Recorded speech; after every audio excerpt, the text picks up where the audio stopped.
Hello lovely souls.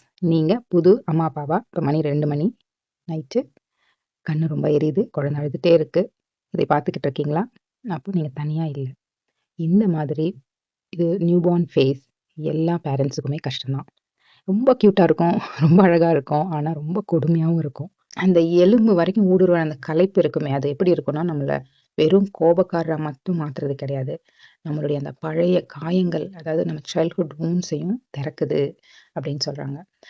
குழந்தை நம்மளுடைய childhood drama, அந்த பழைய வலி, நம்ம புதைச்சி வச்சிருக்கிற பயம் எல்லாம் திடீர்னு எல்லாம் வெளியே வரும். குழந்தை அழுதுச்சுன்னு வச்சுங்க, பல வருஷமா உணராத அந்த உணர்வுகளை தூண்டும் ட்ரிகர்ஸ்.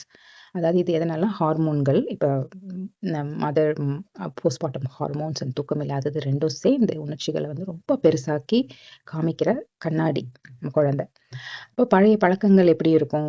சில பேருக்கு நம்ம எல்லாத்தையும் தனியாக செஞ்சிடும். I can manage everything by myself, no asking for help, எனக்கு உதவி தேவையில்லை, நானே எல்லாத்தையும் பண்ணணும், எல்லாத்தையுமே பண்ணிகிட்ருப்போம். அப்புறம் அது நாட் குட் இனஃப் ஃபீலிங்கும். பிகாஸ் அது பண்ணலைன்னா I don't feel good enough, எல்லாமே நானே பண்ணணும் அப்படிங்கிறது.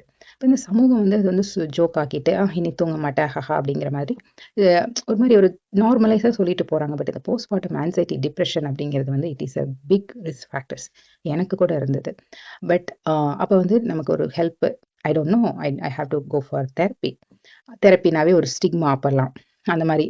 அப்போது நம்ம இப்பயும் அதுக்காக நீங்கள் கண்டிப்பாக உணர்ச்சி ரீதியாக நீங்கள் தனிமையாக உணர்றீங்க, ரொம்ப எக்ஸ்ப்ளோர்ட் ஆகுறீங்க, நிறைய உறவுகளுக்குள்ள நிறைய உரசல்கள் வருது அப்படின்னா, இது எல்லாமே நீங்கள் கண்டிப்பாக போய் தெரப்பி பாருங்க அப்படிங்கிறது தான். அதுக்கு மேலே நீங்கள் என்ன பண்ணலாம் அப்படின்னா, நைட்டு யாருக்கிட்ட ஹெல்ப் வந்தாலும் அதை அக்செப்ட் பண்ணுங்க. Because you are good enough the way you are. நீங்கள் ஹியூமன் பீயிங் தானே. அப்போ நம்ம அந்த ஹெல்ப் அக்செப்ட் பண்ணி நம்ம டேக் கேர் பண்ணிக்கிட்டால் தான் நம்ம குழந்தைகிட்ட நல்லா இருக்க முடியும்.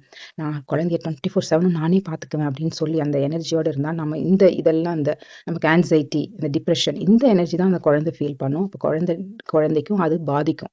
அந்த எனர்ஜி குழந்தைங்களை பாதிக்கும். அவங்களுக்கு வயிறு சம்மந்தப்பட்ட பிரச்சனைகள், இல்லைன்னா அவங்க அழுதுகிட்டே இருக்கிறது, இது எல்லாமே நம்மளுடைய ஆன்சைட்டி தான் குழந்தைங்களுக்கு பாஸ் பண்ணுறோம்.